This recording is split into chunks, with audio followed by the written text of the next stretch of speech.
Hello and welcome to the next episode of my channel where I'll be taking up the lesson Footprints Without Feet. Now in this chapter written by H.G. Wells, we will talk about an intriguing tale of Griffin, a scientist who discovers the secret to invisibility. Initially, Griffin becomes invisible after swallowing rare drugs that render his body transparent.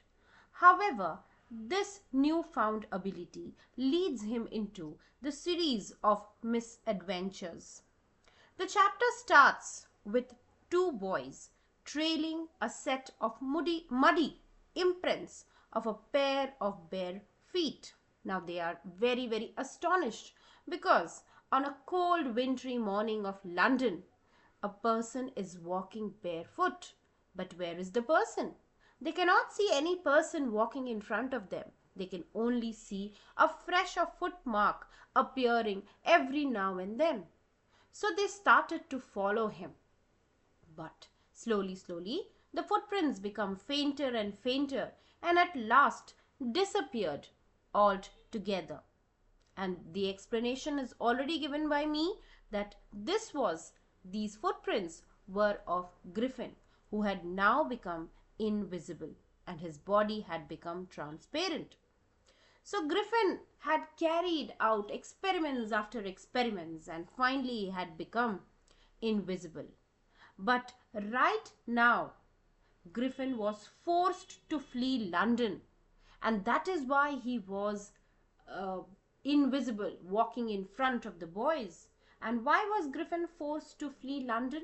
Because he had set his landlord's house on fire in revenge for being evicted. His landlord wanted to throw him out of the house, and in revenge, he set his landlord's house on fire. So, what do we come to know about Griffin? Griffin was a lawless scientist. Yes, he was very intelligent. Yes, he was able to come up with a rare drug.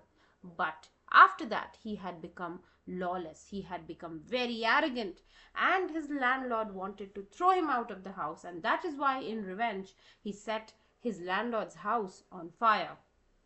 And after doing the crime, he removed his clothes to become completely invisible.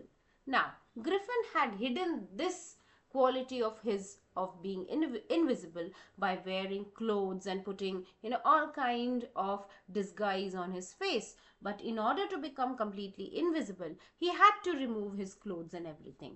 So without clothes or money, he wanders the streets until he decides to seek refuge in a large department store, where he takes advantage of the store's closing hours to steal warm clothing and food.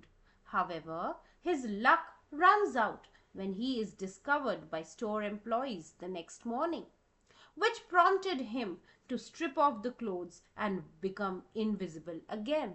So far we have seen that he became invisible twice. First, when he had set his landlord's house on fire and he had to become invisible, and that's when the two boys spotted the footprints. And second, when he entered a departmental store, but he was spotted by the employees, and so he had to become invisible again to run away from there. Seeking to hide his head and face, Griffin then visits a theatrical shop at Drury Lane, where he disguises himself with bandages and a false nose. But that was not enough. He robbed the shopkeeper of that theatrical company and took all his money. And that is when London became a very unsafe place for him. He had to run away from London. So he stole all the props from the theatrical shop, but that was also not enough.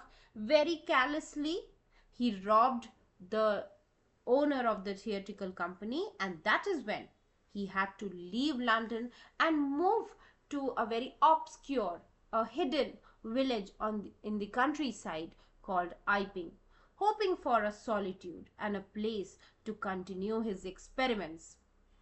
So we will continue till here in this part. Next part we will continue in the next video. Thank you.